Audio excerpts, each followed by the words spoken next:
Hi hello नमस्कार। सभी का स्वागत करता हूं और आज बेहतरीन कुछ क्वेश्चंस हैं, इसको डिस्कस करेंगे, ख़त्म करेंगे जल्दी से जल्दी।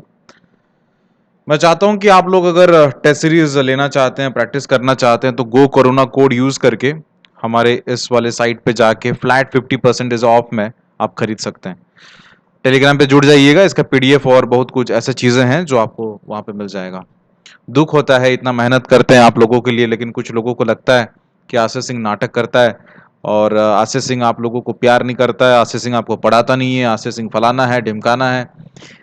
इन सब बातों से परे मेरा काम ही मेरा पहचान है।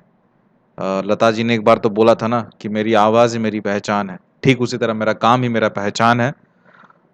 खैर, आते हैं इस क्वेश्चन पे। A person lent ₹5,000 partly eight the rate of 4% per annum and partly eight the rate of 5% per annum. यानी 5,000 को उसने 4% में बांटा और 5% में बांटा at simple interest. Total interest जो उसने कैलकुलेट किया 2 साल में वो है ₹440। To find the sum of money lent at each of the above rates, वो क्या रेशियो में डिवाइड किया होगा। शायद आप लोग समझे नहीं, इस क्वेश्चन को मैं समझा देता हूं बढ़िया तरीके से। मतलब ₹5,000 जो था, मैंने इसको 2 भागों में बांटा, ठीक है। इस वाले सम को जो मैं देख पा रहा हूं क्वेश्चन में 4% के हिसाब से बांटा और इस वाले पार्ट को मैंने 5% के हिसाब से बांटा, ठीक है। और 2 साल के बाद जो मैंने इंटरेस्ट कैलकुलेट किया वो कितना दिया है, 440। ₹440 मैंने इंटरेस्ट कैलकुलेट किया 2 साल के बाद। तो 2 साल में इंटरेस्ट ओवरऑल रेट क्या रहा होगा, 440 डिवाइड बाय 5,000 इंटू 100। ये 20 ये कैंसिल, सो ये आ रहा है कितना, दिस इज 8.8%। तो ऐसे क्वेश्चन में क्या करना रहता है, मिक्सचर इलिगेशन लगा देना है। और अगर इसको देखोगे दोस्तों तो ये कहीं ना कहीं गलत हो जाएगा। अगर आप इस तरीके से जाओगे, आई थिंक मैंने गलत कर दिया है। 440 है या क्या है, अच्छा 440 है, 2 साल के लिए है। तो 1 साल के लिए क्या होगा, 240 होगा, राइट। 240 होगा 1 साल के लिए। तो 220 होगा 1 साल के लिए। तो 220 out of 5,000 will give me the overall rate of interest, that is ये बन जाएगा 22/5, दैट इज 4.4। अच्छा, कोई मेरे को बता सकता है कि मैंने कैसे पकड़ लिया कि मैंने गलत कर रहा हूं मैं। इसलिए क्योंकि अगर मैं यहां पे 8.8 लिखता और मिक्सचर एलिगेशन कर रहा हूं, या 4% 5% है, तो इन दोनों को बीच आना चाहिए था। 8.8 तो दोनों का बाहर में आ रहा है, तो हो ही नहीं सकता था, है ना। तो मैंने गलती कर दी यहां पे। आपको ये बता रहा है कि ₹440 मैंने 2 साल में कलेक्ट किया, तो 1 साल में कितना कलेक्ट किया, ₹220। और इंटरेस्ट कैसे कैलकुलेट करते हैं, rate of interest 240 out of 5,000 into 100, that is 4.4। तो अगर आप इस चीज को हिसाब करोगे तो ये आपको देगा 0.4 और ये आपको देगा 0.6। सो ये जो बटा, ये 3 और 2 के रेशियो में बांटा होगा, मैं 3 और 2 के रेशियो में बांटा होगा, है ना। ठीक है, नेक्स्ट क्वेश्चन पे आए। दूसरे क्वेश्चन पे आते हैं। ये दूसरा क्वेश्चन जो है मेरे हिसाब से एक सुपर हिट क्वेश्चन है, मतलब क्वेश्चन ऑफ द ईयर आप भी बता सकते हैं। खैर, एक बढ़िया तरीके से आप सभी को समझाऊंगा मैं, मेरा काम ही आप लोगों को समझाना। तो देखिए, a person invest money in 3 different schemes for 6 years, 10 years, 12 years. और 6 साल के लिए उसने 10% के हिसाब से इन्वेस्ट किया, 10 साल के लिए उसने 12% के हिसाब से इन्वेस्ट किया, और 12 साल के लिए उसने 15% के हिसाब से सिंपल इंटरेस्ट में इन्वेस्ट किया। At the completion of each scheme, हर स्कीम कंप्लीट होने के बाद, he gets the same interest, यानी हर स्कीम कंप्लीट होने के बाद उसको सेम इंटरेस्ट मिलता है। The ratio of the investment, यानी जो इन्वेस्टमेंट क्या हुआ होगा उसका रेशियो क्या होगा, राइट। इसको मैं अगर मैं प्यार से समझाऊं, क्वेश्चन को अगर देखते हैं, यहां पे दूसरे पेज में आ जाते हैं। मान लीजिए कि मैंने हर स्कीम में ₹100 इन्वेस्ट किया, ₹100, ₹100 और ₹100। मान लीजिए मैंने हर स्कीम में ₹100 इन्वेस्ट किया, लेकिन ध्यान देना, ये बोला नहीं है कि हर इन्वेस्टमेंट सेम है ना। लेकिन पहले वाले केस में 6 साल के लिए इन्वेस्ट किया। कितने साल के लिए, 6 साल के लिए। और क्या रेट ऑफ इंटरेस्ट था, 10% रेट ऑफ इंटरेस्ट था। तो मेरे को सिंपल इंटरेस्ट क्या मिला होगा, सिंपल इंटरेस्ट क्या होता है? जस्ट द फॉर्म ऑफ कि 10% 6 साल के लिए, तो टोटल कितना बना? 60% बना, राइट? 60% ऑफ 100 कितना होगा?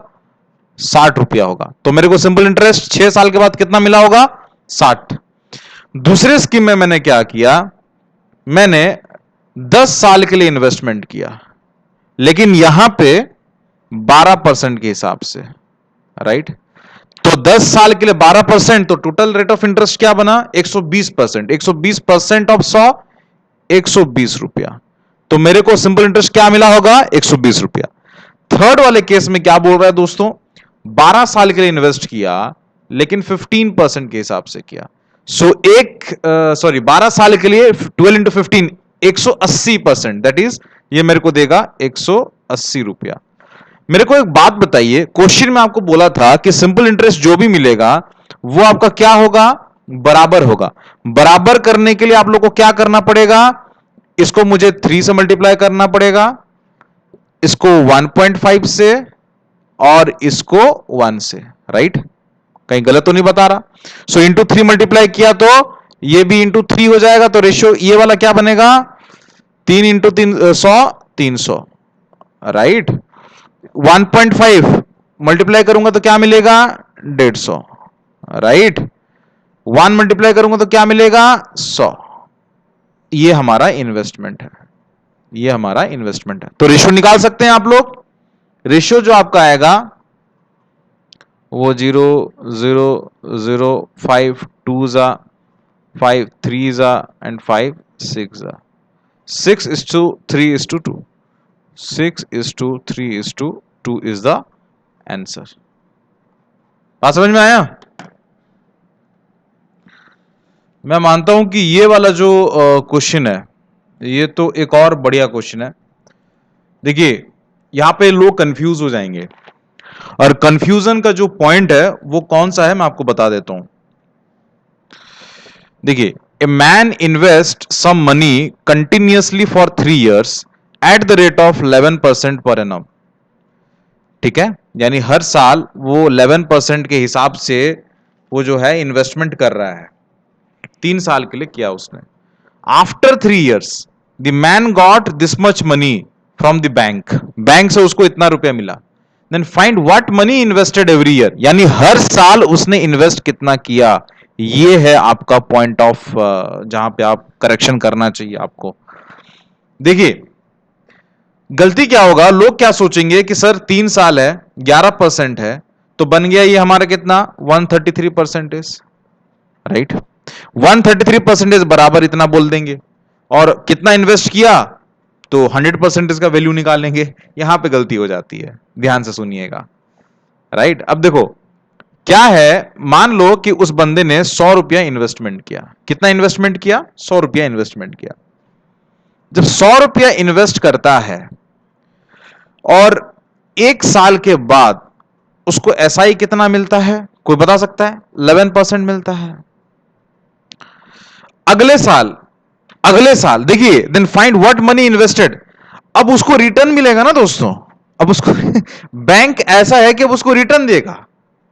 अब इसमें क्या होगा, अब 100 रुपया उसने इन्वेस्ट किया, कर रखा था फर्स्ट ईयर में, अब वो दोबारा 100 रुपया लगाता है, यानी दिस मच, और 2 साल के बाद उसका एसआई क्या बन जाता है? 22%। कहीं गलत तो नहीं बताया मैंने? समझ में आया?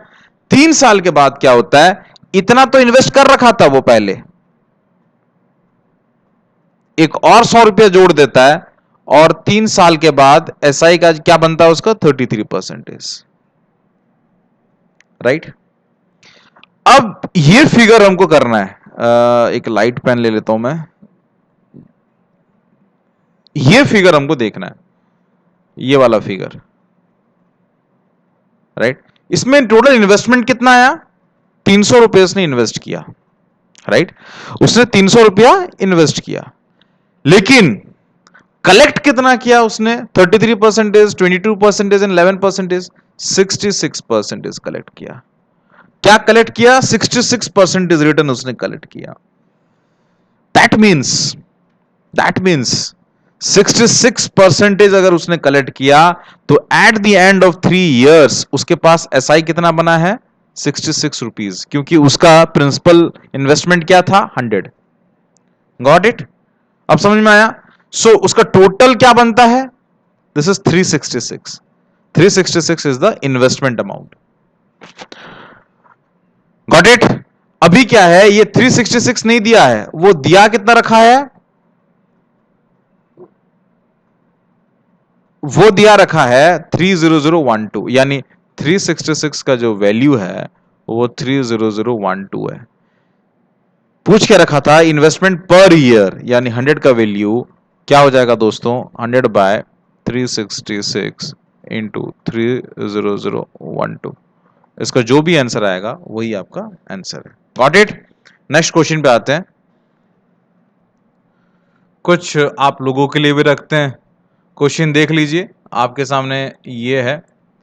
What annual payment will discharge a डेप्ट of rupees 580 in 5 year, the rate being 8% per annum. ये आपके लिए क्वेश्चन है। आप इसका जो आंसर है कमेंट के बॉक्स में मुझे बताइएगा। चलिए फिर मिलते हैं नेक्स्ट वाले वीडियो पे, तब तक ले जय हिंद, जय भारत, शब्बा खैर, लव यू। अपने सेहत का बिल्कुल ध्यान रखिएगा। नमस्कार।